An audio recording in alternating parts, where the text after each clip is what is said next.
like as I get older, I feel like I learn more and more. It's like it really is a lot simpler than people think it is. And two, it's just like just have a bias towards action. Yes, it's important to think and be strategic about your decisions, but at the end of the day, man, like just get in there and get into the mix and just figure it out as you go. You don't have to have everything figured out. Have a bias towards action and just take the first step.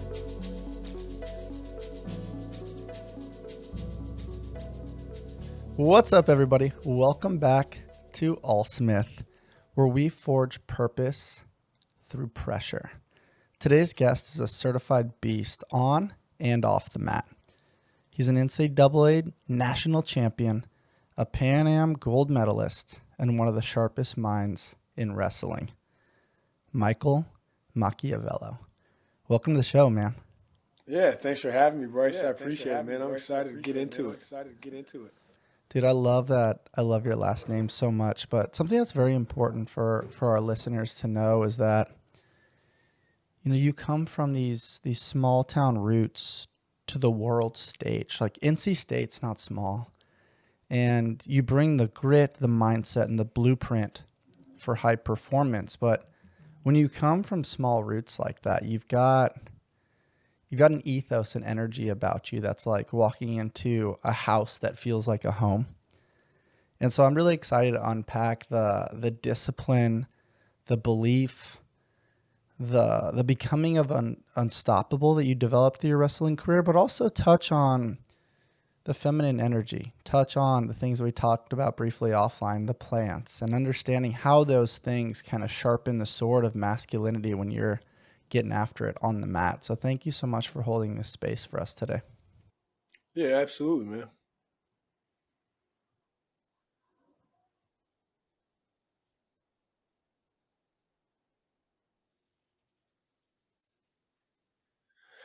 Yeah, so right now, just kind of in the thick of it. We're in the middle of our kind of season, so I just got back from 3 international competitions. I was in France for a Grand Prix. Then I came back for a week. Then I went to Croatia for a World Ranking Series event, and then came back for a week. And then I went to Tirana, Albania for another World Ranking Series event, and got gold in France. And then I got bronze at those 2 World Ranking Series events, and then just kind of been back for some time and just kind of staying super focused in this nice little training cycle we got up until the U.S. Open, which will be in 4 weeks at the end of April in Vegas, and then another Pan Am's week afterwards, and then we have this event called Final X. It's in June, where it's between the number 1 guy and the number 2 guy, or the top 2 guys, and they're basically wrestling a best 2 out of 3 series to represent the U.S. at the World Championships in the fall. So just kind of in the thick of it. Yeah, totally. Well, I appreciate you carving out some time to connect in the midst of being in the thick of it. Hopefully this aligns with a little bit of rest and recovery, where it serves as some reflection on what you've done up until this point, but also some proactive, fun anticipation for what's to come. Yeah, absolutely, man. What's it like going through all that freaking travel, dude? Like when you're practicing, you're preparing, but then like what people don't understand about the life of a pro athlete is like you're really high up in the sky for a really long time. There's got to be a physiological change there, right? There's inflammatory markers, there's dry mouth, there's change in oxygen and altitude, which then changes your physiology, your inflammatory markers, and your biomarkers when you arrive at the next place. So it takes like an adaptability component, especially when it's like you're not just traveling 5 to 7 hours in the US. If you're going to Romania and all these different places, those flights aren't short, man. What's it been like for you to kind of navigate the travel where it's like different bed, different food, different sleep, different language, and you're just trying to get on the mat and do your thing? Yeah, it's definitely a lot for sure. It's definitely not for the faint of heart. But I think I've been doing this for almost 6 years now, so I think I've kind of developed just kind of I'm just kind of used to it now. You kind of know what to expect. You know how you're going to feel. There's a lot of familiarity now at this point in my career. But it doesn't get any easier. I think the hardest part is the time changes.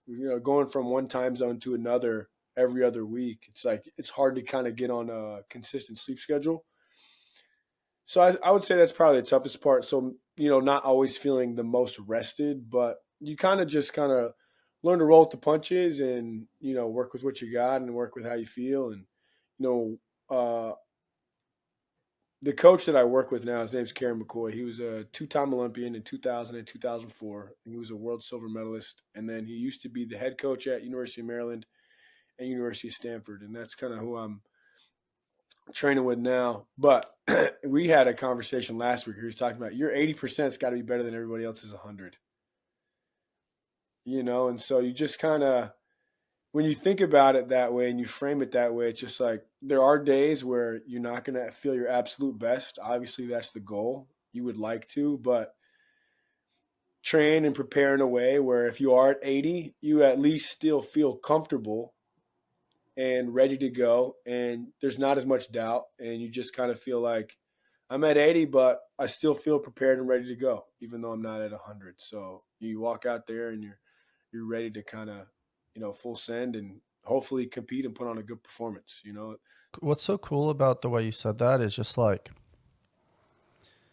how when somebody gets drafted into the NBA or the NFL, like everybody falls in love with the word potential, right? Like, hey, here's what they did in college. Here's what they could be. Here's what their 40 was. Here's what their vertical leap was. Here's, some sort of measurable statistical analysis. That's great when it's on the external and when it's from people that, you're probably never going to hear from again after your draft status. But what I'm hearing from you is that, like, when you travel, you don't rise to the level of your goals, you fall to the level of your systems. And so when you're in the midst of battle, knowing that you yourself have that belief in your 100 to 150% potential, when you're actually psychologically feeling 80, maybe your stomach's messed up, maybe you've had a bad mindset day, maybe your ankle's a little tweaked, maybe you got a couple other tweaks, maybe the travel plans were off, maybe you ate something weird, maybe you're in a fight with a friend, your coach, your significant other, maybe finances are tough. You're still a human. Things fluctuate. There's peaks, valleys, and everything in between. But if you go to that mat and you're like, you know what? I'm sure this isn't going to land well with some people, but fuck this other dude. I put in the preparation to lead me to this moment. I'm going to press that all or nothing box or that little button that's going to have me squeeze all the juice out of the orange because I'm here now. I might as well make the most of this moment and be in this present moment, be here now. And I might be at 80% for the majority of this match, but I have the potential to touch on that 120, that 150. But you know why? Because I've met her before. I've seen her. I've seen her in training. I woke up in the middle of the night and I hit that training session when I didn't want to. Those people offered me that temptation thing and I chose not to take it. And I chose to do the right thing when nobody's watching. And when you develop this stack of evidence time and time again, all of a sudden you look yourself in the mirror when you brush your teeth and you're just kind of like, I am who I say I am. And even though I'm not feeling it right now, I have the ability to tap into that. So you should be a scared motherfucker. What are your thoughts on that? That's kind of what I'm seeing right now. Well, I definitely love the way it sounds. That's for sure. I do also like the thing that you talked about. Kind of we're all human because I think if you're real and you're vulnerable about how you feel in those moments, the reality is like when you don't feel good and you do doubt yourself a little bit, there's a little part of you that wants to hide. There's a part of you that wants to hide or would rather not kind of step into the fray because like there's a chance it might not go your way, and dealing with that isn't always the most fun, especially when you've made a lot of sacrifices and you put a lot of work. And You will always want it to go well. You always want it to go well. And that sometimes just isn't the case. And you always want to feel amazing and you want to feel confident and your absolute best. But sometimes that's just not going to happen either. And when those things aren't aligning and you still got to go out there, there's a party that sometimes wants to hide. And you have to just kind of remind yourself, like, you find that part of you that's in the corner of the room. You're like, hey, little buddy, there's no hiding today, man. Come on, let's go. Ain't nowhere to hide today. You won't get to sit in the corner. You got to pick up your bootstraps and you got to go out there and do what you got to do, regardless of how you feel today. And so, and I don't think that's necessarily, burying it and lying to yourself. I think it's acknowledging it. And I think it's being aware and accepting it. Like, yeah, I do feel this way, but I'm still going to go do this, Yeah. I think that hits the nail on the head around the concept of still doing it, right? Like, and the reason why I said hiding it, I don't necessarily think that aligns with you or pro athletes, but I always love creating a bridge into the recreational human that may be listening to this, and it's like, oh, I'm gonna take a day off today.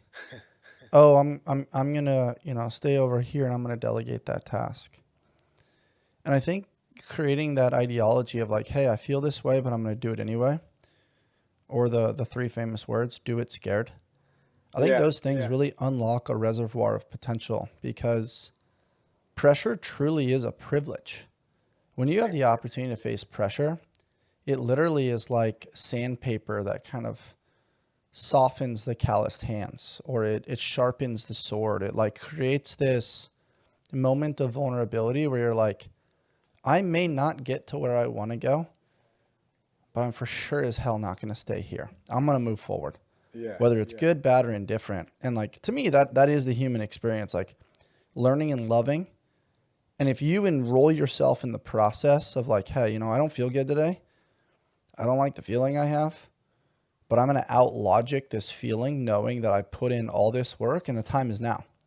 So it's like, I'm never going to be fully ready. I'm going to have all this accumulated psychological self-doubt, but I'm going to do it anyway. And you do that time and time again. And you think about who you become. You think about the life cycle of an entrepreneur, of a high-level athlete, a phenomenal parent. You do shit you don't want to do. If you always felt good and you always wanted to do it, you're probably not a pro athlete. You're probably, somebody, like I said, that hides, that every now and then you do the thing. But in reality, it's like you go to your grave with the song still inside. And that sucks. That's a sad life. That's sitting on a park bench at 80 years old, living with regret of what you could have been, rather than who you are and who you chose to pursue to become. You know what I mean? Yeah, I love that. I agree. I think it's easy to kind of get bogged down in this idea of like pursuing the safe bet or pursuing the safe option or choosing comfort. And from my experience as an athlete and just kind of like in other stuff as well, it's just kind of like comfort is nice. And yeah, I'm sure that there's definitely times where comfort may be a good option, but I don't think growth happens when you're comfortable.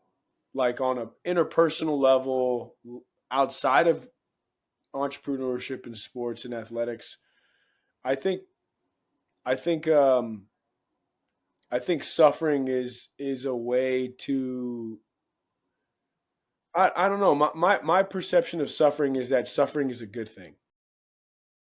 I agree. And I also think like suffering comes with a negative connotation. Let me like paint another analogy. You're at this kind of cool bar. You're feeling good. You've trained really hard. You've had some success in your career, whether that's as an athlete or as a businessman. And you see one girl, you're like, man, I've spent time with her before. Like, she's gorgeous. She's super fun. But I've connected with her before, and like, she's not going to align with my future. Like, she's a sure bet. I love spending time with her. But for whatever reason, our energies haven't aligned. Our nervous systems haven't really created a calm sense of like, hey, this is my future wife. It's just kind of like, oh, we hang out, maybe friends with benefits, whatever you call it. And then you turn your head the other way and you're like, whoa, that girl has an energy and an aura about her. Which game do you want to play? Right? There's a safe bet over here of like, you know what? I'm going to connect with this person that I know. We're going to have, a 6 out of 10 night, but I'm not really going to feel good on the other side. And then there's the risk of I could walk up to this complete stranger. I can position myself to try to be more interested than interesting. I can love, I can support, I can have this new conversation, and this can have a reservoir of potential, or I could deal with rejection. But it's like, that's life, right? If you're unwilling to play the game of rejection, you go back to the place of what I call the region beta paradox, which is the land of comfortable complacency. It's like the job that you're like, oh yeah, I make this money, I have the benefits, this is safe. That's like you right now being like, you know what? Screw being this pro that has to travel everywhere and I'm trying to shoot for the stars. Like, I'm just going to go coach at a high school. I'm going to make 50 grand a year. I'm going to get benefits. It's going to be safe. I'm going to teach some people some cool things. I'm going to, be a man of service. Great. But it's like, you can always do that. You can't always do this thing over here. So it's like, take advantage of the opportunity. And with great risk comes potentially great reward. That risk over there could be your wife. But then over here, you've already, had that experience. You're like, you know what? Like, that's not my wife. She's a great girl. She's just not for me. And I think painting that picture allows people to realize, like, hey, do you want to play small, or do you want to do the things that light your heart on fire? And I really do think the pressure is a privilege. Like you said, like, suffering is optional. You get to choose what your life looks like. And if every time you make the safe bet, that's fine. You're just going to live a mediocre life. And it's like, that's cool, but that's not the shit that really paints the amazing picture or the great story. You know what I mean? The Trident family taught me something really important this last year, that we are all a bundle of stories, both good, bad, and everything in between. All of their cold brews remind their customers that they are part of something bigger than themselves. I start my day with the Sweet Cream Cold Brew as I am prepping my mind and body for fitness, service, coaching, and podcasting. With various locations in San Diego, they offer over 14 nitro cold brews and a variety of specialty drinks. You can find the perfect brew and pair it with one of their treats from the Keto Bakery. You can check them out over at tridentcoffee.com and use code ALLSMITH to take your coffee experience to the next level. Yeah, I think another thing that I think about too when we kind of like touch on this topic of like suffering is like for yourself, but also for people you care about, right? Whether you're in a leadership role or an older sibling or a father, right? Um, or a significant other. It's like I think about this in the context of me being an older sibling. So I have two younger siblings, but right now I'm thinking of my younger brother who's 9 years younger than me. And as he gets older, he'll be 21 this month, at the end of this month. And, when you care so much about someone, you don't want to see them suffer. You want to see them thrive. You want to see them do well. And it's so hard because we, in the back of our minds, have this idea that suffering is a good thing. But for the people that we care about, we don't want them to suffer. And it's a difficult thing to watch them go through that. But one thing that I'm learning with my younger brother is when things do get difficult for him, rather than being a pillow that he lands on when he falls, I have to let him fall and just make sure I'm around to help him pick up whatever pieces might get broken. And so that way he has opportunities to overcome on his own, or he has opportunities to be triumphant and build confidence in himself and build confidence in the fact that I didn't need my older brother's help. I didn't need my father's help or my mom's help. It's like, yeah, I kind of fell flat on my face, but I was able to figure it out all on my own. And I think that's part of the growth that is required for him to be a strong young adult and, to be able to do what he wants to do in life in general. But like, it's funny. It's like I battle these two things. It's like, okay, well, yeah, I willingly choose it, but it's like when I see other people that I care about something, it's like I want to be there and help them so much, but there's this line. It's like a seesaw. You know what I mean? No, I think the way you describe it is fucking perfect because, I mean, look at parenting. How does a kid learn not to touch a hot stove? He touches a hot stove. Right, right. And I think one of the most beautiful things you can do as far as being a teacher and a leader in somebody that's out front is not necessarily tell people what to do, but live and let them watch you. And then educate them rather than as far as like be more suggestive rather than like, hey, do this versus this. Because naturally people are contrarians. They don't want to be told what to do. That's somewhere programmed in our DNA. Emotional and irrational. That's human. 100%. That's people. 100%. But it's like, if you can teach people to learn from the mistakes of others, oh my gosh. Now they're a little bit dangerous. If little bro can learn from older bro and learn from your mistakes so he doesn't have to make them, that's like a fast forward cheat code to a higher state of performance and enlightenment. But it doesn't always work out that way. Like I've seen parenting, right? Like this is an example in parenting where it's like I said about the hot stove, but also like, hey, young kid climbs to this high thing. You could run over and be like, hey man, stop climbing. I'm gonna put you down. Okay, that happens 2 or 3 times. And it's like, motherfucker keeps climbing to the top. Eventually you're like, a dude needs to fall. And then he's got to realize like, hey, like the only way he's going to realize like that's not safe is if he falls. Like we need like some sort of proof, which is why like. That was definitely me as a kid, by the way. Totally. It was all of us. Yeah. Right. And it's like, you need that opportunity to fail. You need to test those boundaries, those limits. And then you also need to suffer the consequences and realize like, oh my gosh, that was so bad. I'm never doing that again. Or that wasn't so bad. Can I go higher? Like it creates this little game, this gamification in your head. And that's why the world is so like manipulated by like, oh, according to this study, because like people are like, oh, I don't have time to look into that field or that field or that field. I'm just going to believe the experts. Yeah.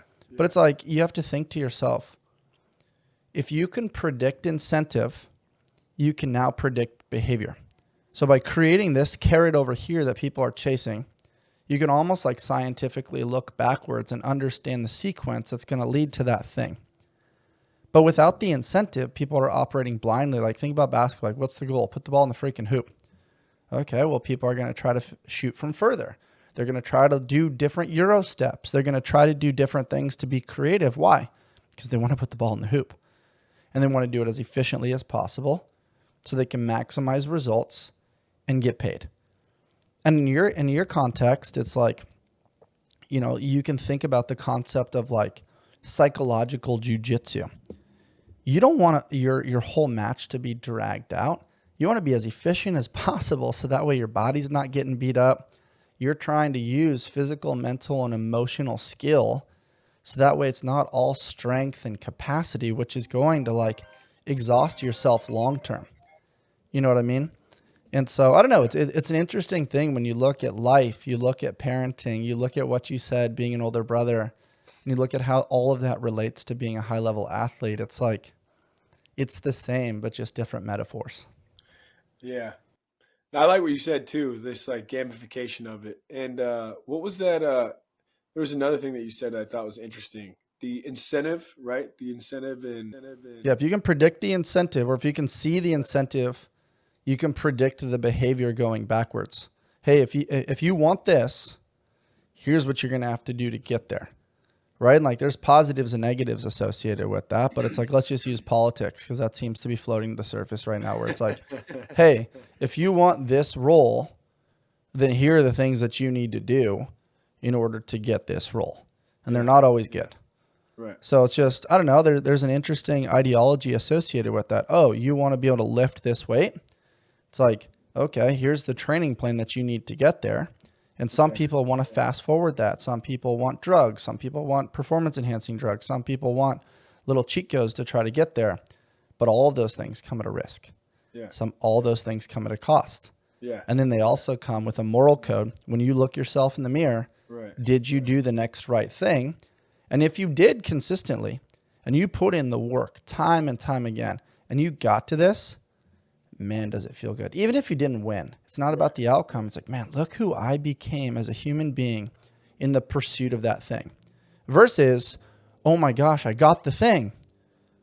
I got to look over my shoulder now. I hope nobody knows that I did those PEDs or I did that thing to like screw over that guy or to do the thing. It's like, that's life sucks. Now you're not living a life of integrity. And it's like, no matter what the world says of you, you know, when you look yourself in the mirror, when you go to bed at night, you're thinking about that shit. That's not a peaceful life. To me, that's not success. That's you got the outcome. And that's, to me, that's bullshit. Yeah, I agree. I think it's important, kind of like what you were saying before we kind of started the recording, when you're talking about identity as an athlete, right? I think one thing that really helped me kind of find success towards that latter half of my college career, and it's kind of, I mean, it still helps me now, but just kind of separating that, right? Like knowing like wrestling's not who I am, it's just what I do, man. You know what I mean? It's not who I am. It's genuinely just what I do. If my career ended today, life's still good.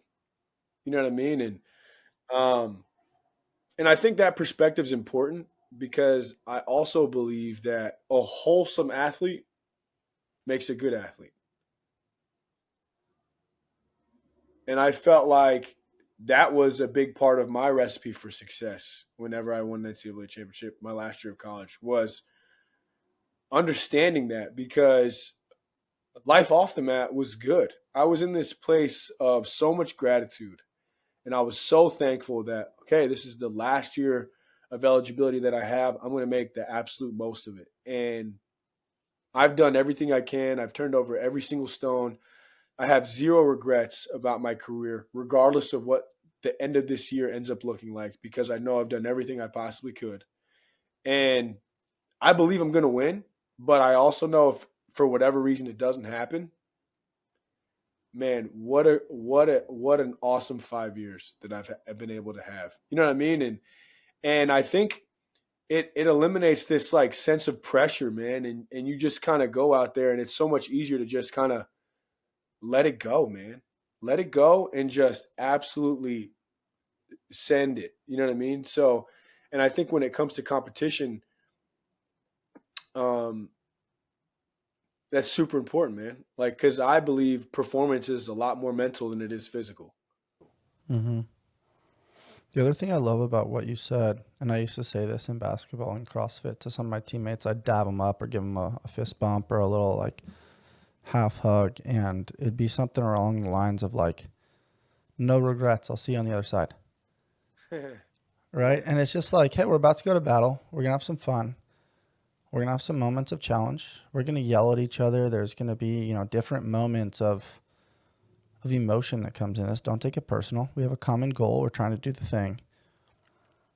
But you don't want to sit there like wondering, oh, what if I would have done that? Like fucking go for it.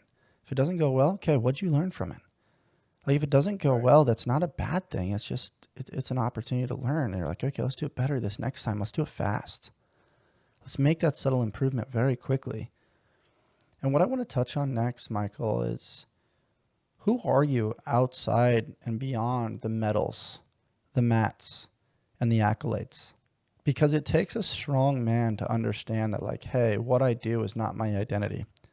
And that's tough, right? Like half the time you go to like a holiday party and a cocktail party or something, and it's just like, hey man, what do you do now? I remember that right when I finished my basketball career. People are like, oh, what do you do? You're the basketball guy.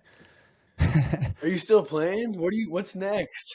Yeah, exactly. And I'm just like, I'm a human, dude. I'm still gosh. Bryce.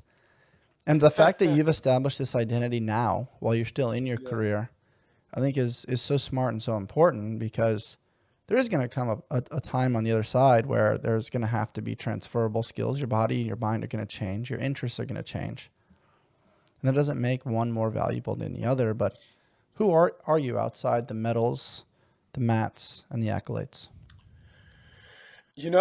I'm a people person, man.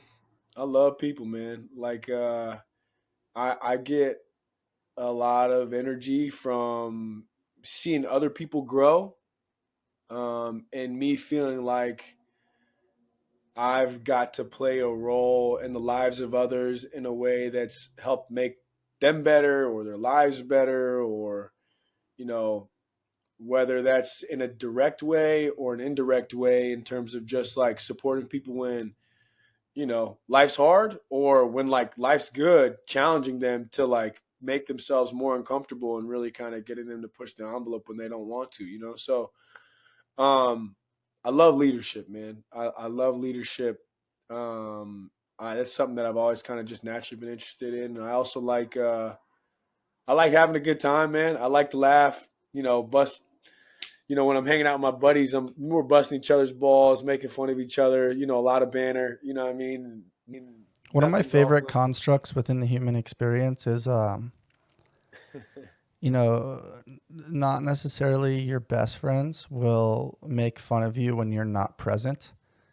And, you know, they'll speak poorly of you when you're not in the room. You're like, that's kind of a low blow. Your best friends fucking make fun of you to your face.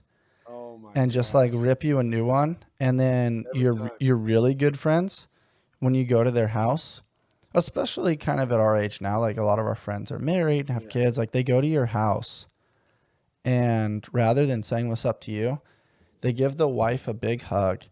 They like play with the kids for a second and they go straight to your fridge and don't even say hi to you. And you're just like, to the wrong person, that's so disrespectful. But when it's your best friend, it's like that's your job. You're supposed to go to the fridge and like, you know, have the leftovers or grab a beer or something. Like, it's just a funny construct. Like the best friends in the world make fun of you to your face. You'll think this is funny. So I started wrestling late. I was like 8th grade, freshman year of high school was like my first time getting introduced to the sport. And I wasn't that great. Like I was very athletic. I always played sports my whole life, like football and soccer, but wrestling was still kind of new for me. And so my sophomore year of high school, I lost to this kid who was legally blind. I got a buddy who's getting married next weekend who grew up across the street from me. We've known each other when we were 5, and I'm groomsmen in his wedding. And he had his bachelor party in Nashville 2 weekends ago. And these guys are freaking still roasting me about losing this blind kid. And it's freaking like, Mike, you still suck, bro. Don't make me call the blind guy. Like, you know?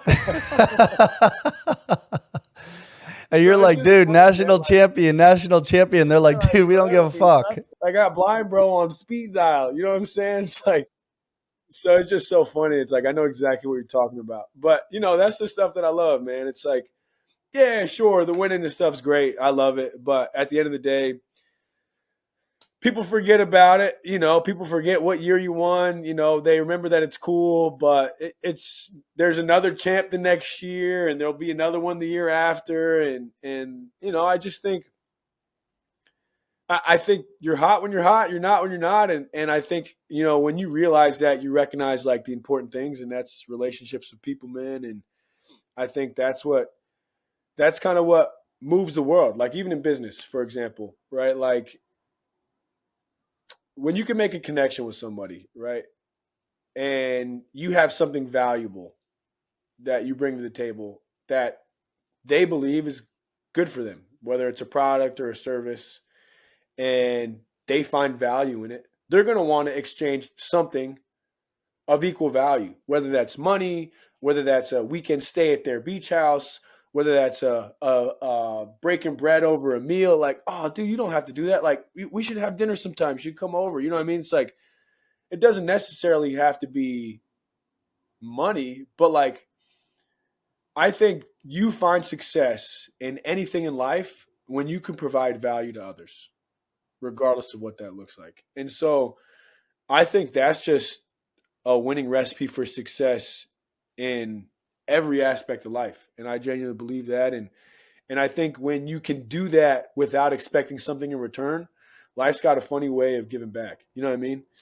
And Perfectly said and so true. Like reciprocity is cool when it's organic, when it's expected, it throws off the vibration. And I think you talked about it very eloquently in the sense of just like there's givers and there's takers, and the givers sleep better at nighttime And so by naturally just wanting to give, you're going to get something in return, which is the human experience and everything that is unpacked after that. It's not always monetary value. It's not always in alignment with our expectations, but it's some sort of lesson. I think trusting and believing in that is very cool. And I want to scoot backwards a little bit towards that experience where you got beat by the blind guy, because not only do I The want roast is coming. to roast you a little bit. I mean, I've had my own form of shortcomings for sure. But actually getting a little serious for a moment, like did that kind of teach you that, like, hey, maybe what am I not seeing? He's enhanced a little bit in these other forms of senses. He's in anticipation. He's using imagery. He's able to feel certain things that maybe I can't feel, that can unlock a level of intuition, maybe a level of anticipation. And what I'm curious about for you, Michael, is at what point did wrestling become more than just a sport? And when did it become like a true teacher for you?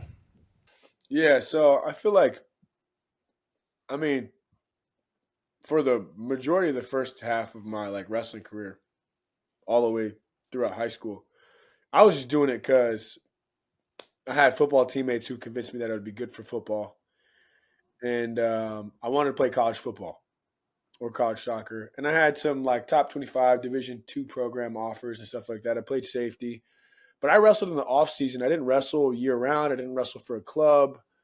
It wasn't something I was going out of my way to just be all in on. It was just, I'm not bad at this sport, so I'm gonna, keep doing it, and I got good friends that are doing it, so it changes up the monotony a little bit from football and travel ball for soccer. So I'm like, yeah, I'll keep doing this. And so, but when I had decided to take the next step and wrestle at NC State, that's when it became like everything. It's like, all right, these are my goals. This is what I got to do to accomplish.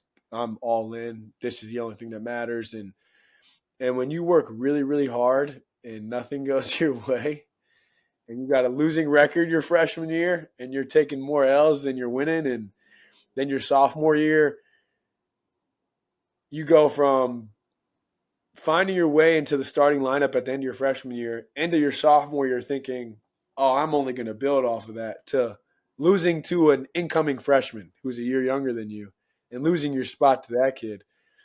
You start to reevaluate some things, and it makes you really kind of dig deep, like, what the heck why is this not working? Did I even pick the right sport? Like, should I have played football instead? Like, should I keep wrestling? Like, am I really that bad? Like, and so I think it's in the midst of that suffering, right? And in the midst of all that adversity that I'm going through, where nothing's going my way, do I start to have to ask myself all these like thoughtful and deep inquisitive questions, where it's just like, what does all this mean? Do I actually really want to do this? Or am I doing this for other people?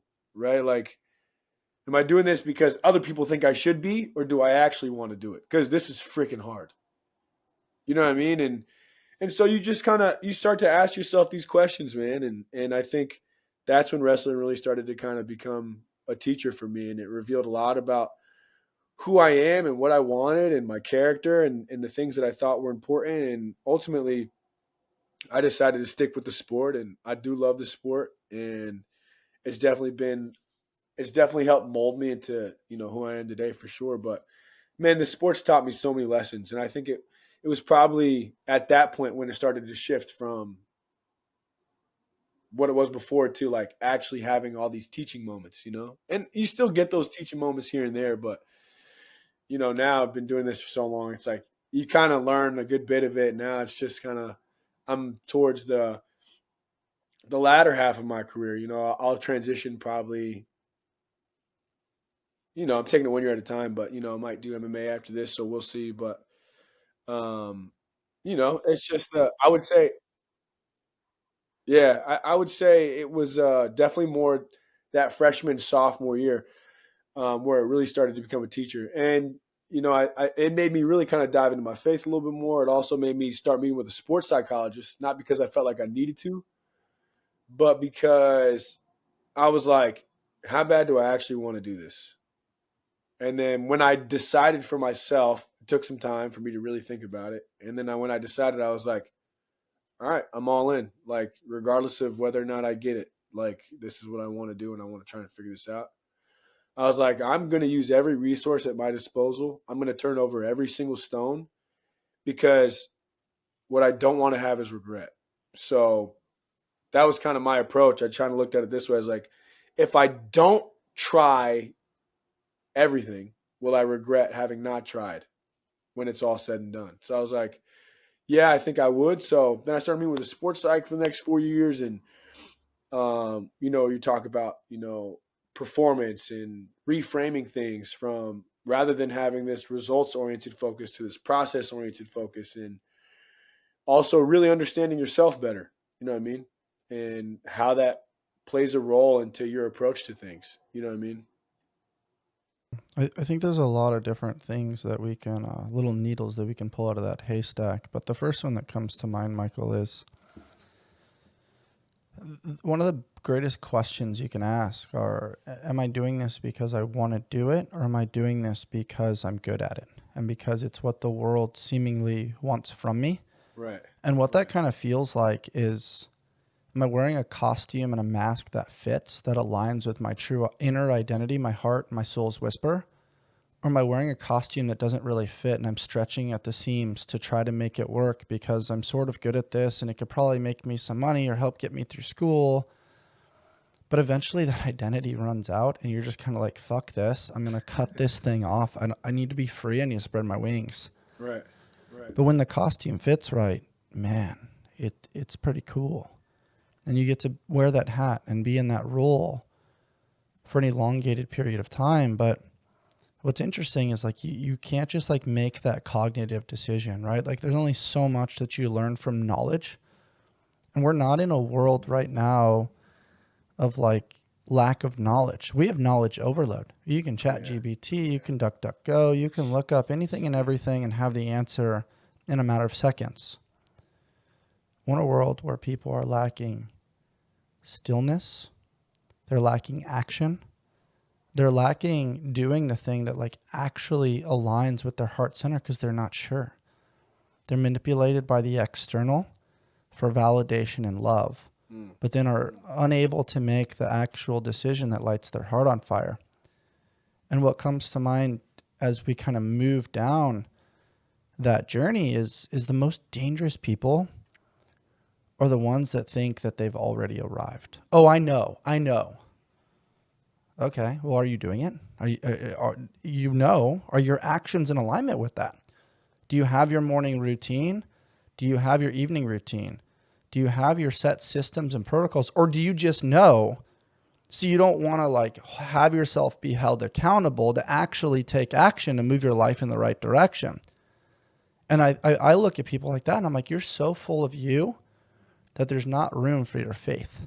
There's not room for your spirituality. You think that you can fit a square peg in a round hole because it worked back there. It got you from A to B. But you want to go from B to C? That same way is not going to work anymore. You have to open yourself up to hope, to optimism, to the tools that you have access to. And what I'm hearing from your story is that you want to know regrets. You know that the graveyard is the richest place in the world, full of songs that were never sang, books that were never written, love that was never pursued, and potential that was never fulfilled. If you have access to a sports psychologist, a physiologist, a strength and conditioning coach, a therapist, amazing coaches that give a shit about you and want to see you become the best version of you, why not take advantage of that? And this is a message for all college athletes out there. It's not just about hopping from school to school and hopping on the thing that's going to pay you the most money for the nil. Right. Who actually gives a shit about you?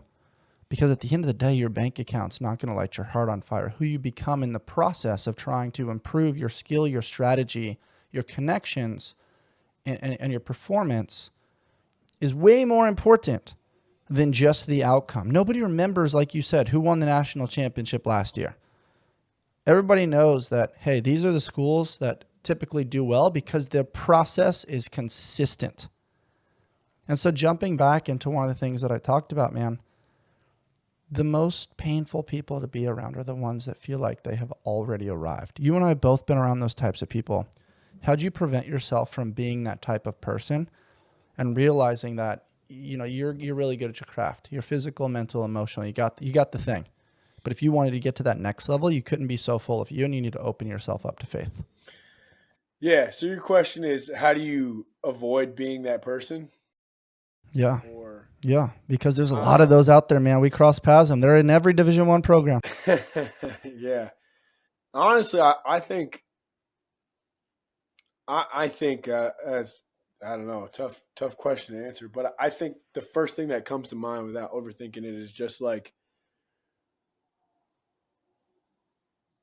well, if you have arrived, just know that there's more than one place to go to.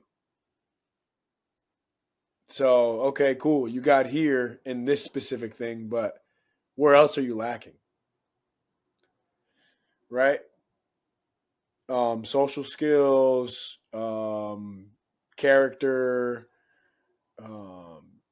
being genuine and sincere. Are you manipulative? You might be good at your job, but do you suck in all these other aspects of life? And it's like, I think it's important to recognize that, like, we're always going to be falling short somewhere, and that this, like, journey of being better is, like, never ending. Like, even if I'm excelling here, there's absolutely another place that I'm probably not excelling. And that, like, I just need to be real about that. Like, I'm not perfect. I'll never be perfect. And I don't think anybody ever will be perfect. And so to think that you've arrived is like, dude, you're not perfect. I guaranteed if I talked to someone long enough, I could figure out where you're not perfect. And we could talk about how this is one of the places that you haven't arrived to yet. You know what I mean? Yeah. And in my opinion, I mean, you said that so perfectly, but like the beauty is in the imperfection. Hey, I'm crushing it in my physical, but I've got some tweaks in my ankle, knee, and hip. I don't know that I need to keep pressing the physical box. Maybe I need some emotional coaching over here. Maybe I need to get in and watch some film. Maybe I need some mindset coaching over here to better understand and regulate my nervous system and understand where to position my energy, where it's going to be a little bit more useful. And also taking into consideration that, like, closed-mindedness never leads to growth and development. I mean, look at Kobe. We talked about this offline, and the whole concept of ALLSMITH is you're either in adversity, you just left it, or you're approaching it. The beauty is getting underneath the heat, the struggle, and the frustration, knowing that life's going to happen. And it doesn't happen to you, it happens for you, which is a whole other conversation around understanding victimhood and understanding how to overcome adversity. But it's like, let's just look at Kobe for an example. Scoring title, like NBA championships, was doing all the things, all the accolades, making all the money. And then he tore his Achilles. He needed to put on a tough front for the staff, for the community, for all the fans watching. He hit those free throws, and then he limped off the court. In his mind, he knew that he was going to be forever changed. How many times have we seen a torn Achilles change players? From Brandon Jennings to John Wall, to some of these different players that just lose that level of explosiveness on the other side of a very severe injury like that. How do we prevent that as an athlete? It's not always possible. More is not always better. Better is better. So at that point, what did he do? What's in my control? Okay, I can play with my left hand. Okay, I can get a little stronger in the weight room. Okay, I can watch more film. Now I can connect with Hakeem Olajuwon, and I can understand, okay, I'm not going to be as vertical. I'm not going to have that same first step. I'm not going to be herky-jerky like AI anymore, but I can be more skilled. I can enhance my mind. And it's like, that to me is the epitome of that, of like, hey, I'm going to do my best to exhaust all avenues, to add as many tools to the toolbox as possible, because that makes the journey so much more special. It gives me more access to things when things don't go my way. So then when you are that 80% that you talked about before, your 80% is closer to that person's 100%, and it's not always physical. Maybe it's a better angle. Maybe it's a quick little maneuver. Maybe it's regulating your breath and your nervous system so your capacity doesn't run out and you're not exhausted or gassed in those later rounds. What are your thoughts on this analogy? I love it. The very last thing, like you were saying, made me think of just like composure, right? Like that's such an important aspect that isn't physical at all, right? Like you might make a mistake or have some sort of error that gives the other team the ball, or you miss an important shot that you need to make in the fourth quarter, and now you feel like the game's out of reach. Are you dwelling on that, or are you just staying composed and then immediately right back in the game trying to get back to the next opportunity available?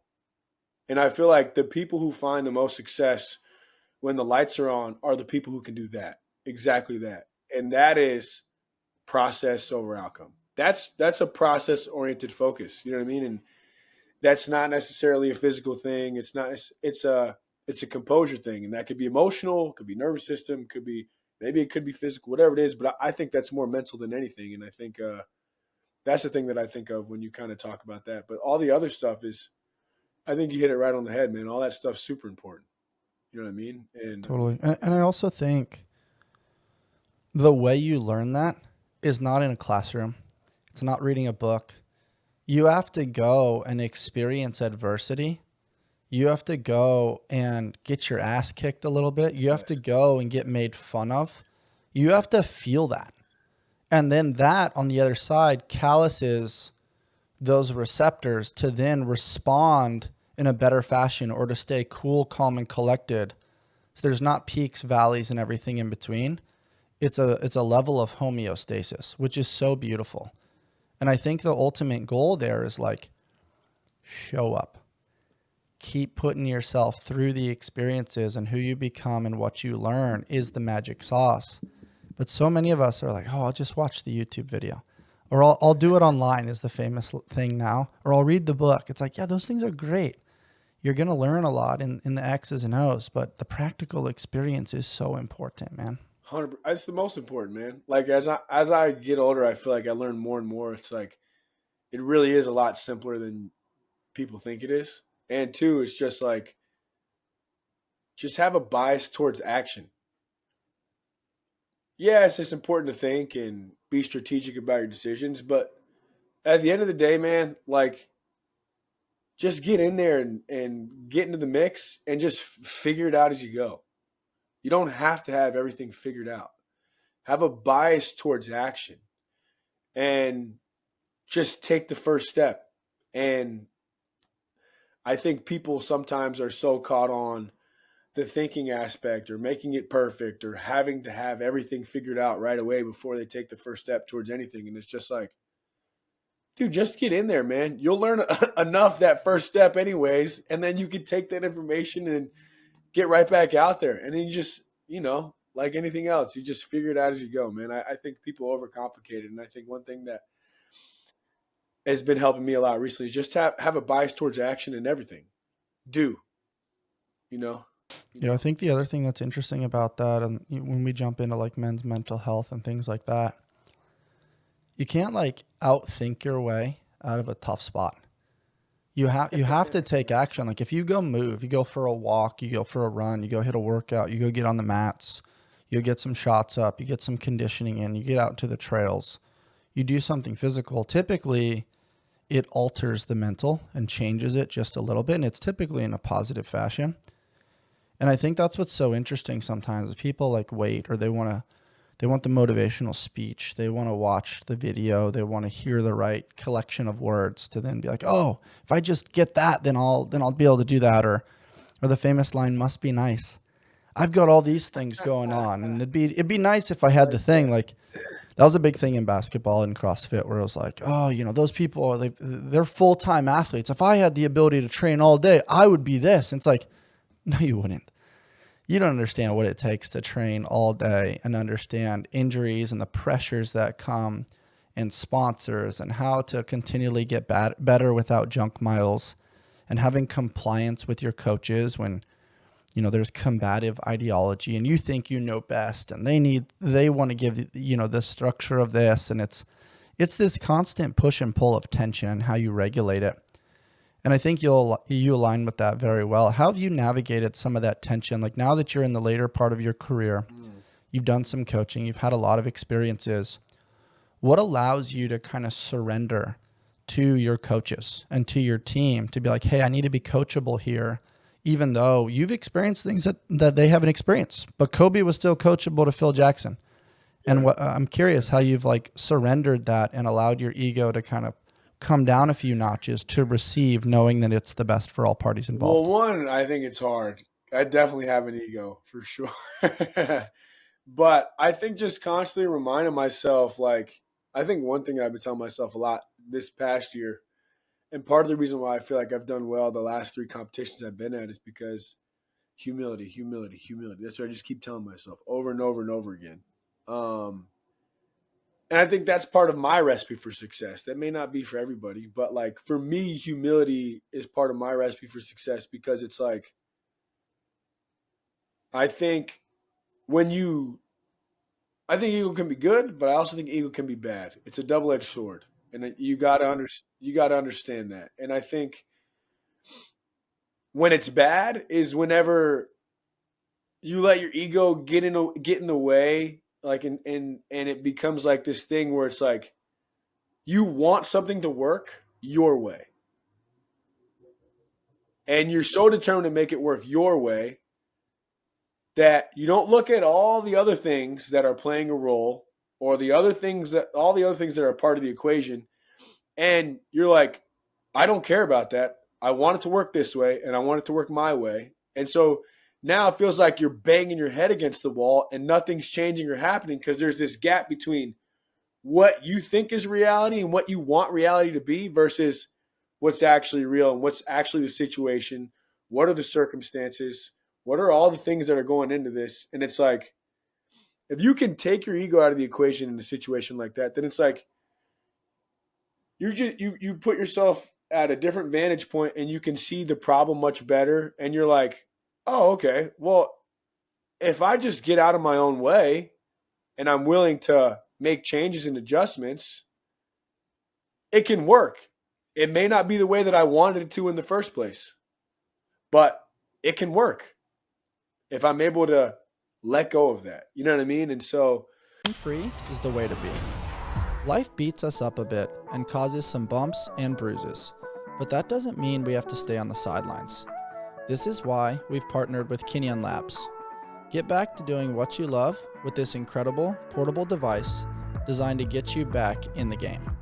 Kinyon is on a mission to move people from pain to possible with their top-rated red light therapy and laser solution, which tackles inflammation along with muscle and joint pain quickly and effectively. What I love is that it's portable and rechargeable, making it easy to actually incorporate into my everyday life consistently. It's small and lightweight, so you can throw it in your gym bag or work bag, or even an overnighter.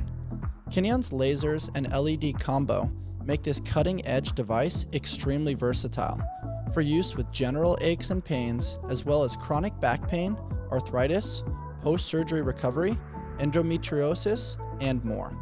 This has been an amazing tool keeping my elbows and knees pain-free for pressing, pulling, and squatting in the gym. Great tools like the Move Plus give me the freedom and flexibility to continue living life on my terms without limitations.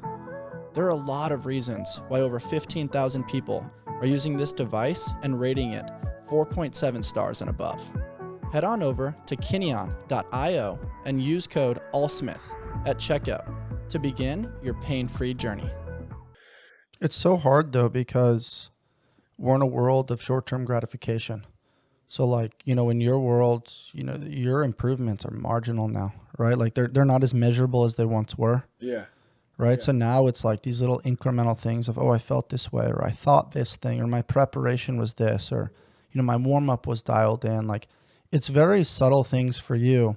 If I relate it to like a recreational person, let's just say in January, and they're like, man, like the holidays are over. Like I'm going to fully commit these next 3 months. Like I'm going to eat real food, nuts and seeds, some fruit, little sugar, and no starch. And I'm going to really get the leanest of my life. I'm going to train 4 days a week, and I'm fully committed to the process, and we're doing the thing. And then it's like they don't close that real estate deal, and they can't make it to the gym because they're having financial distress, or traffic happened that day, or something happened. There's all these different things that infiltrate the plan. And then you fall back to that famous Tony Robbins quote, like, when you exchange expectation for appreciation, your world changes forever. And I always say to people, like, instead of this biased bullshit of like, reach for the highest hanging fruit, do the hardest thing first. I'm like, dude, what's it sustainable for you? If you look across 365 days, if you reach for the low hanging fruit, you're probably going to get 350 of those motherfuckers, as opposed to trying to go to the top every time. Maybe you don't have a ladder, maybe you don't have a step stool, maybe you don't have a rope. Right. You might get 10 to 15 of those. But we create these ideologies that sound like the Rocky narrative, which lasts like 30 seconds when you watch, but you don't realize is like 5 to 10 years behind the scenes, because our minds work in these like Instagram reels now. And we want the thing, and when we want it, it's not our fault. We spent the money. We should get the return on investment. And it's like, hold on. Like, just because you hire a coach, were you compliant to that coach? Or were you constantly putting tension? Were you constantly not believing in him, thinking that this, that, the other? You can think about that in significant others. Well, now it's measurable. I did these things and she didn't do this, so that's why it's not working. It's like, hold on. That's not in your control. What's in your control? Yeah. And you can kind of see the picture that I'm painting is like, doing changes, but also compliance is the science. Compliance is did you just come up with that? No, I've heard that from people way smarter than me a few times, but like I used to really think that like, hey man, I can create this awesome program for Michael, and like, Mondays, Tuesdays, Wednesdays, he's going to do this thing. But it's like, on paper it looks great, but if he doesn't actually execute it, what good is it? If it's too much or too little, or if it's, something that you don't believe in, if I'm not creating buy-in from you, the execution is going to be half-assed. Like, think about like a warm-up. There's a warm-up. You and I could do the same warm-up next to each other. You could have a much better intention than me, and you're going to be sweaty and body's going to be feeling good. You're going to be ready to get after it on the mat. I could bullshit my way through and sort of do it, and then I get to the other side, and it's like, I'm still kind of tight, or this thing's going on. Like, everything isn't everything the way it's written on paper. Everything that's measured doesn't always count, and everything that counts isn't always measured. And so what I want to kind of unpack with you is not this black or white answer. It's more so like, how do you take ownership for some of those things when, like you said, like, you're trying your best to get better, but not every day is the same. How do you hold yourself accountable where like you're really the only person that knows at the end of the day? Right. Hey, I gave my best. Yeah. And like, you happen to be built a little different of like, hey, I don't want to live with regrets. But other people are thinking to themselves, like, I want to justify, like, I checked the box, like I'm supposed to get the same results that Michael did. Does that make sense the way I'm verbalizing this? Yeah. Yeah. So for me, whenever it's difficult, right? Like, what do I do to keep the ball rolling, essentially? I think exactly what you just said, man. It's about consistency. And I think being consistent, a big part of that is adaptability. For me to stay consistent, it may look different every day, but as long as I'm checking that box to some degree, I'm still being consistent and I'm still committed to my process. Maybe I have some pop up and I got a lot less time today and I can't get a full lift in. Okay, well then maybe I'll get 30 minutes in. Or maybe I can't get to the gym. Maybe I don't have a car or something like that. All right, I'll do body work and I'll do push-ups, crunches, sit-ups. But it's about sustainability and it's about what works. I take the exact same approach you basically just said. Like, I don't overcomplicate it. You're talking about with the client and they want to come to the gym. It's like, dude, you may not be able to make it to the gym every day. Like, come up with a plan that has the low-hanging fruit that's easy and sustainable that actually sets you up for success. You know what I mean? What is manageable? What do you know for a fact you can do, regardless of what the day looks like? And what is going to be easy to commit to. And you build the habit of consistency first, and then you can start adding more. You know what I mean? But I think for me, it's just being consistent with little things. And I think if I can make it look the same every day, I will. But, there's some days where I have to be willing to be okay with adjusting it a little bit. And that's much better than not doing it at all. Yeah. I think what we're both saying is consistency isn't sexy, but it fucking works. Right? Like if I say drink 1 glass of water first thing in the morning, people are like, dude, that's so easy. It's like, cool, why didn't you do it? Right? 5 minutes of sunlight first thing in the morning to get, that natural light into your eyes, set your circadian rhythm. Why didn't you do it? Right? Like that's what's so interesting about this world of like marketing. You hop on social media and people do like these different things. You're like, oh my gosh, people are like, that works. You can see that in wrestling too. Oh, that was a sick move. But it was really just a combination of simple things. In the world of CrossFit, you see a ring muscle up and it's like a strict pull up into a dip. And there happens to be a transition phase that involves some hip extension and the opening and closing of the shoulder. In reality, it's a pull and it's a push. But to the human eye, it's like the holy grail. But people don't realize like, oh, I want to work on the muscle up. It's like, actually just get better at pushing and pulling and it'll naturally translate to that. And the point that I'm making is like consistency is not like the highlight reel, but consistency is the beauty. And I think in your world, in my world, if you push, pull, squat, hinge, rotate, carry some things, and obviously knock out your cardiovascular or monostructural work consistently, you're going to be a pretty badass. You might not have the sexiest program on a Google spreadsheet or whatever, sexy app is out there. But what's allowing you to elongate your career is doing the shit that nobody wants to do. And it's not just the stuff on the mat. It's going to sleep at an appropriate time. It's dialing in your nutrition. It's hitting your mobility, your body work, treating people appropriately. When things don't go according to plan with your coaches, you don't just abandon ship and say, they don't get it. They don't believe in me. You're a loyal contributor to your team. And you leave yourself open to feedback and learning. And there's a time and a place where like, okay, we've played this game. We've had the conversations. The needle hasn't moved forward. Like we have to have a separation here. And that's part of, changing it up within the life cycle of a pro. But I do think that like there's a maturity in a way to go about that. But the consistency thing is not sexy. Nobody wants to hold on to that. It sounds cliche on a podcast. Just be consistent and you'll get all the answers and all the things you want. But it's like, it's so true. That's it, man. I think it's so simple. Like if you can't get to a gym, walk and drink water. You want to, and the idea of going to gym is really hard. Just go for a walk around the block and do that once a day. You know what I mean? Like whatever is manageable, start somewhere. You know what I mean? Totally.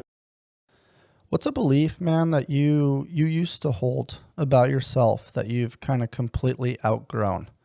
Is there a moment in time where you held this strong held belief that you're just like, okay, that's not serving me anymore. I gotta let that thing go? Good question. Deep question. Let me think. First thing that comes to mind is like, I am an athlete. That identity piece was really big for me. That's all I ever did. It's all I ever knew. That's all I've ever done. You know what I mean? For my whole life. So, when I was in college, that was just a struggle for me. And that within those first 2 years, I really kind of had to understand and separate those two. I'm not an athlete. An athlete is just part of what I do, right? Like, and maybe it's part of who I am, right? To a degree, but like wrestling especially, it's just what I do, man. Like I'm a lot more than just an athlete. A lot more. Yeah, you're a brother, you're a son, you're a leader. Right. You're lots of different things, and I would argue that you're Michael. And some of the time, you operate as an athlete, and right now it's the majority of your time, but that doesn't take up everything. There's still other boxes that you tinker with, and that leads me to my next curious thought, which is if wrestling was taken away tomorrow, what would still remain strong within you? Everything, I think. Because I feel like I'm just so, like, in my mind, I'm just like, wrestling is a thing that allows me to reveal who I am. But when that changes, who I am doesn't change. And so whatever I do next, I'll just use that as another way to reveal who I am. My character, my approach to things, my mindset. Like, wrestling's definitely taught me a lot of these things, right? But it's like, if that were to get taken away, who I am doesn't change, and that'll show up in everything else that I want to pursue afterwards. I love that. Wrestling is the paintbrush for your canvas right now, but that paintbrush is subject to change based on life experience. You know, so like if I were to be a coach, who I am's not changing, and I would approach it the same way I'm approaching wrestling. If I were to be a custodian, who I am doesn't change. I'm going to approach being a custodian the same way I approach being a wrestler. You know what I mean? It's like it's like a character and a mindset thing. So it's like it doesn't matter what I'm doing. I am who I am, and that's going to bleed through regardless of what I'm doing. You know what I'm saying? I like that. That's one of the best answers I've heard to that question before. That's pretty badass. Michael, in those quiet moments, you know, when you've gone through the ringer a little bit, when no one's cheering, there's no lights on, and it's just you and the work, what's some of the self-talk look like? How do you communicate with yourself during some of those moments where there's just no accolades, you're not getting a pat on the back, and it's just you and getting in the lab to get better? Yeah, it's just me. You know, I think it varies. I think right now, it's probably more of just like, man, I love this. Like I love being here when no one else is here, you know, and um it's just a good feeling. I feel like knowing that like I'm doing work I don't see anybody else doing, you know? Uncommon amongst the uncommon. Yeah. So, you know, it's just kind of I don't know. I get energized from that. You know what I mean? And I'm like, I leave fired up, feeling like I just got ahead, or I'm either closing the gap or widening it. You know? Yeah, that's a cool way to think about it. Closing the gap or widening it. That's rad. Dude, what's the difference between the version of you that won a national title and the version of you before that moment? Did that unlock something for you of like, hey, I've got this extra light that I can shine that nobody's seen before? Yeah. You know what's interesting? If I'm honest, I don't think it did. Because I had somebody ask me like a week or so after I won it, hey man, how are you doing? Like, are you okay? And I'm like, yeah, why? I was like mad confused. And he was like, you know, because I know people, you know, spend their whole lives pursuing something and then they get it and they're just kind of like disappointed or confused. And they're just kind of, I'm like, you know, it's crazy. I feel like I knew that it wasn't going to be the end all be all before. So I wasn't expecting it to be. You know what I mean? So I don't feel disappointed or am I curious about what's next? It's like I'm thankful that I felt like when that time came, I had the proper perspective because of understanding my identity and how that's separate, the faith aspect, all the work that I did, sports psychology stuff is just kind of like, and I was in such a place of so much gratitude going into it. I was so thankful to just be there and, you know, position myself to keep the dream alive. Like, I was just even more so over the moon when it happened. I'm just like, man, it actually worked. You know, there's no guarantees in this game. And, you know, it panned out just the way I hoped it would, you know? So it's just kind of, I don't know if it changed much because I felt like I wouldn't have got there without that perspective. So for me, it was just like, this is the perspective. This is the approach. Keep it that way. It's a really mature approach to take because, I mean, the hike to Everest, you get to the top and, you know, you're there for 10, 15 minutes, you take some pictures. But in reality, like what stands out in your memory bank account is, you know, the throwing up with the altitude sickness, the different meals you shared with people, the freezing cold weather, like the navigating of all the tumultuous weather and experiences and the hiccups that took place. That lasts a bigger time frame than does just the outcome of making it to the top. And I think that's what's so beautiful about your story is like you knew that beforehand, but that's a mature perspective, man. Not everybody really understands that. And I think it's a huge testament to you. And as we wrap things up, man, I want to touch on 2 more things before I get you out of here for your next appointment. But was there a failure or a setback that really gave you your greatest growth moment? Like, and would you go back and change it if you could? Absolutely not. No? Okay. No shot. What was that growth moment for you?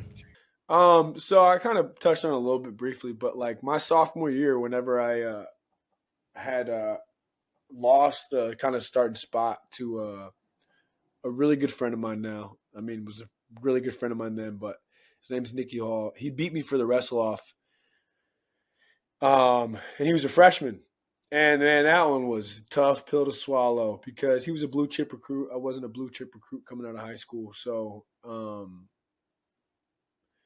yeah, I just felt like he was further along when he got in as a freshman than I was when I was a freshman. And I think the coaches were, you know, coaches got to keep their jobs. So you got to perform well and they're going to put the best guy out there. And I think they it felt like at the time they were prepared to kind of like really invest in my buddy. And so I was just like, man, this guy beat me. And the coaches look like and seem like they're ready to go all in on this guy and his development. I'm just like, if I don't figure this out, I'm not starting again because he's a year younger than me and we're the same weight. So, and that's when I was like, man, this is going to be a lot harder than I thought it was going to be. I thought I was going to come in here and just ball out and have a great career and just by working hard. And it was like, no, it was a lot of figuring stuff out that I didn't think I was going to have to figure out. And that moment for me was like the moment that stands out the most to me in my career because that's the moment that led me to the questions that required me to make a decision. Am I all in or not? And I decided to be all in. And I think that changed my career. That's awesome, man. It reminds me of a story my sophomore year of high school where I went to this pretty prominent school for sports. And, you know, I thought, hey, I'll pay my dues as a freshman, but once I become a sophomore, it's going to unlock these opportunities. And I remember it was before, you know, the season even started and we were playing pickup during like an off period hour. And I remember my fellow teammates didn't even pick me. And like, you know, there was moments where I was getting buckets, I was scoring, but like I wasn't dunking on people. I wasn't flashy. I was the guy that played great help side, took charges and just made a bunch of shots. And I just remembered at the time not getting picked. And I walked into the restroom, I remember hitting a bathroom stall and just thinking, F all these guys. Like, I'm going to go get so good that they can't ignore me. And that's not just going to be in my skill development. It's going to be the sand dunes, the Santa Monica stairs, like putting on strength and weight. And in my mind, I almost categorize it like secret training. Like, I'm not going to let them see any of it. And I'm going to allow them to think that it's just this mindset shift. And it was like behind closed doors. And basically Friday, Saturday, Sunday, I'd go work out with like a trainer out in Santa Monica. And I just like threw up so many times, but I didn't care because that feeling that I had when I didn't get picked, I was like, I never want to experience that again. 100%. And I want to be so good they can't ignore me. And that's now transitioned into life, into entrepreneurship, and just like, hey, like I don't care if we get the immediate accolades. I'm going to be so consistent and keep getting better that eventually somebody will notice. Yeah. And it also just like, I don't know, like at the end of the day, whether somebody notices or not, it doesn't matter. What matters is you were consistent with the craft of creating a safe space for other people to share their authentic story. And that's what we got to do today, man.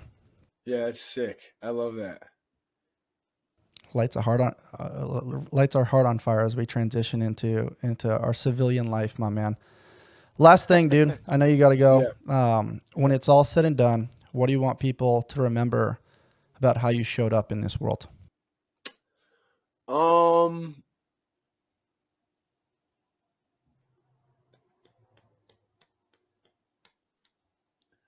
Life's a lot more than what you can accomplish on paper, but